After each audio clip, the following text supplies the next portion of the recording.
semua, mungkin karena lapar. Iya ibu. Aduh, kalau begitu saya minta kita berdiri, kita gerak-gerak sedikit dulu supaya ini kita bisa segar lagi. Kita Ibu menyanyi. kasih contoh dulu ya. Yes, kita menyanyi, saya kasih contoh dulu, baru mama ikut. Hati-hati gunakan uangmu. Hati-hati gunakan uangmu agar kau tidak berhutang lagi. Hati-hati gunakan uangmu. Ini bisa ikut? Bisa, Bu. Kita mulai 1, 2, 3. Hati-hati gunakan uangmu. Hati-hati gunakan uangmu agar kau tidak berutang lagi. Hati-hati gunakan uangmu. Oke, baik, terima kasih. Silakan duduk. Terima kasih ibu. Baik, mama-mama, kita akan mereview kembali materi-materi yang sudah disampaikan dari langkah 1 sampai dengan langkah terakhir ini. Saya mau tahu dulu apakah mama-mama paham dengan apa yang sudah disampaikan atau tidak. Kira-kira menurut mama-mama kenapa kita harus menabung? Ya baik ibu, dari saya kenapa kita harus menabung? Menabung itu salah satu untuk menghindari dari pinjaman ibu. Terus apa lagi? Itu saja ibu. Oke, baik. Mungkin dari Mama Yuni, kenapa kita harus menabung? Baik ibu, mungkin dari saya menabung untuk menjaga-jaga dikala kita sakit, kita bisa menggunakan uang tabungan yang ada untuk biaya pengobatan. Sekian dari saya ibu. Oke, baik.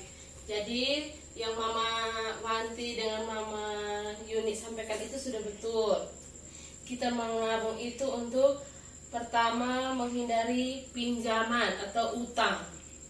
Terus yang kedua untuk menjaga kebutuhan yang mendesak. Misalkan kebutuhan yang mendesak itu seperti tiba-tiba anak dari sekolah datang minta mau fotokopi, itu kebutuhan mendesak toh. Iya, Nah, kita sudah ada tabungan untuk kasih tanpa kita harus lari cari pinjaman. Oke, baik, jadi kita nonton film 2D dulu ya. Iya ibu.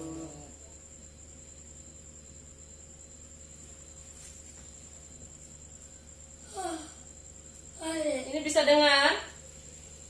Bisa dengar atau tidak ini? Bisa ibu.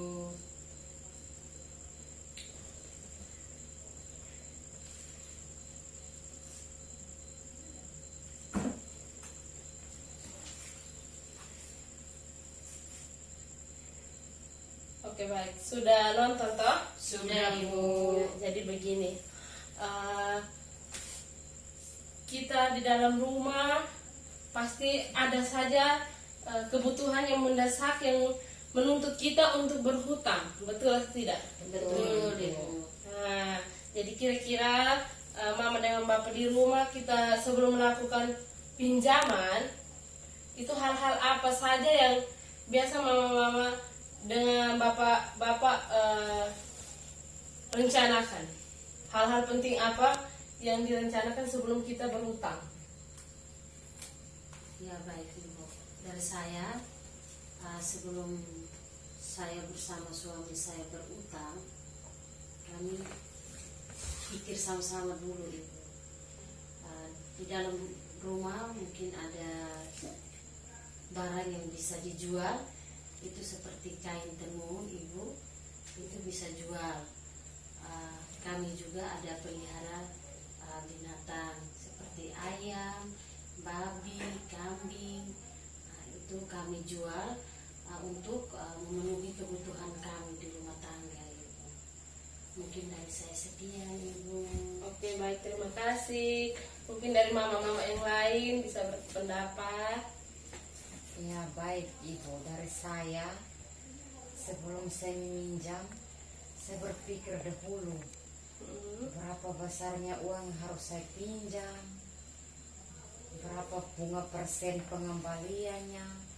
Karena Ibu, kalau saya ambil terlalu banyak, saya tidak mampu mengembalikan, rumah saya bisa disita Ibu. Betul, betul. Itu mungkin dari saya seperti Ibu, itu Ibu. Oke, baik, terima kasih. Yang Mama Wanti dan Mama Yuni sampaikan ini sudah betul sekali. Mari kita tepuk salut dulu. Tepuk salut. Salut, salut. Salut, salut. Salut. Oke, baik. Jadi, sebelum kita melakukan pinjaman, kita harus tahu dulu. Yang pertama itu, kita meminjam itu untuk apa? Bukan kita asal meminjam. Ini betul atau tidak? Betul Ibu. Atau karena lihat tetangga ada oto, kita pinjam sudah karena kita mau beli oto? Tidak Ibu. Iya, oke, baik. Kita sebelum meminjam kita harus bisa membedakan antara kebutuhan dan keinginan. Kita meminjam itu untuk hal-hal yang memang menjadi kebutuhan kita yang sangat mendesak sekali. Terus yang berikut, sebelum kita meminjam, kita harus berpikir cara lain. Mungkin saya harus jangan pinjam dulu, mungkin saya ada simpanan uang kain tenun, saya bisa jual dulu. Atau mungkin ada babi atau ada ayam yang bisa dijual, kita jual dulu. Jangan sedikit-sedikit kita sayang kita pun binatang atau kita pun kain tenun, kita pinjam. Itu kan tidak dapat menyelesaikan masalah dengan baik. Betul toh?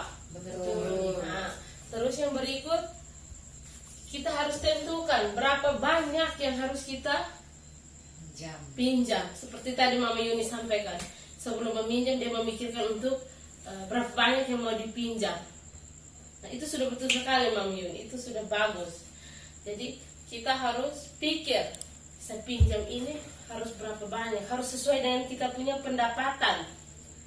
Pendapatan 1 juta, kita pinjam 2 juta, masuk akal atau tidak? Tidak Ibu. Nah, jadi kita sebelum meminjam itu kita harus menentukan berapa banyak yang harus kita pinjam. Lalu yang berikut, kita harus tahu kita pinjam berarti kita harus mengembalikan orang punya uang. Betul toh? Betul. Menurut mama mereka, cara pengembalian orang punya uang itu dengan cara apa? Dari saya Ibu, Ya. saya mengembalikan itu, saya harus sisihkan uang dari upah suami saya. Suami saya itu ojek Ibu. Oh, ya. Jadi per hari itu dia punya pemasukan itu ya 10-20 itu saya sisihkan untuk membayar utang kami. Oke, mungkin Terima kasih. ya, terima kasih. Mungkin ada dari Mama Yuni atau Mama Nona? Mungkin dari saya Ibu, yang selain tadi disampaikan oleh Ibu Wanti, mungkin saya bisa menambah penghasilan suami saya. Saya bisa mencari pekerjaan sampingan seperti buruh cuci harian atau baby sister. Ya. Dari hasil pekerjaan sampingan itu, saya sisihkan sedikit-sedikit untuk bisa mengembalikan uang pinjaman. Mungkin dari saya sekian. Oke, baik. Hebat betul ya. Jadi Mama Yun ini hebat karena dia berpikir untuk membantu suami membayar pinjaman. Itu sudah bagus, itu hebat Mama Yun. Jadi harus begitu. Mama-mama yang lain harus mencontohi. Jangan hanya membebankan kepada suami saja. Kita juga harus membantu suami untuk membayar hutang agar kita punya hutang itu tidak bertambah. Agar kita itu ada uang sampingan lain untuk bisa memenuhi kebutuhan kita punya dalam rumah, kebutuhan makan, dan lain-lain. Lalu, sebelum kita meminjam, kita harus tahu di mana kita meminjam. Betul toh? Betul. Atau kita asal lari ke orang rumah, kita langsung pinjam uang? Tidak. Tidak Ibu. Biasa kita meminjam itu menurut Mama di tempat yang paling bagus itu di mana? Ibu, kalau biasanya yang saya alami dalam saya rumah tangga, kalau saya mau meminjam itu, saya biasanya ke koperasi atau ke tempat arisan. Kami kan punya arisan, Ibu. Ya. Setiap bulan kami punya arisan. Kenapa saya harus lari ke tempat itu? Karena di situ bunga pinjamannya itu kecil, jadi saya bisa mampu untuk mengembalikannya. Kalau ke tempat yang lain-lain itu, Ibu, bunganya terlalu tinggi. Jadi itu pengembaliannya itu susah sekali, Ibu. Saya takut, Ibu, kalau saya tidak mampu mengembalikan, mungkin rumah saya bisa disita atau anak saya juga bisa disita hanya karena untuk menutup utang. Oke, baik, terima kasih. Jadi seperti mama mereka harus tahu ya, seperti yang Mama Yuni sampaikan tadi, bahwa ini sebelum mengutang itu kita harus tahu di mana kita mengutang, dan kita bisa melihat dia punya bunga. Betul toh? Betul. Jangan kita punya penghasilan 1 juta, kita pinjam 1 juta dengan bunga 300.000 per bulan. Itu kan minus toh, tidak sesuai dengan kita punya pendapatan. Dan itu membuat kita semakin menambah kita punya utang. Karena 300.000 kalau kita tidak cari untuk ini bayar bunga, kita harus utang lagi di tempat lain untuk kita bayar utang. Dan itu yang nanti orang bilang kita gali lubang, tutup lubang. Oke, baik. Jadi yang dari tadi mama mereka sampaikan ini semua, saya merasa bahwa mama mereka sudah paham betul ya untuk sesi 2 ini. Untuk sesi 2 tentang cermat, meminjam, dan menabung. Ini sudah paham betul. Jadi pulang sampai di rumah, praktekkan di rumah. Saat ini manfaat dari materi hari ini kita praktekkan di rumah itu sangat bagus, karena ketika kita mempraktekkan untuk untuk hemat, pintar menabung, dan mengidentifikasi meminjam, itu pasti akan sangat bermanfaat bagi keluarga kita. Ini bisa toh kalau pulang sampai rumah kita praktekkan. Bisa Ibu. Oke, baik, terima kasih. Ini mama ini semua hebat semua ini. Jadi pasti pulang ini belum langsung om dan suami dong, supaya kalau pinjam uang itu yang untuk kebutuhan saja, bukan untuk keinginan. Tepat sasaran, Ibu. tepat sasaran. Iya, terkadang kalau suami su bilang, ibu mama saya mau beli ini, jadi kita setakut suami, kita ikut suami dong mau. Jadi kita harus bisa jelaskan ke suami dong, bang. Tadi ibu mengajar kasih materi saran untuk kita harus lebih utamakan kita kebutuhan daripada keinginan. Oke, baik, terima kasih. Nanti kita materi sampai di sini sudah. Kita ketemu lagi di bulan depan untuk sesi 3. Ya, Ibu. Ya, Ibu. Terima kasih. Sekian. Selamat malam untuk kita semua. Selamat malam.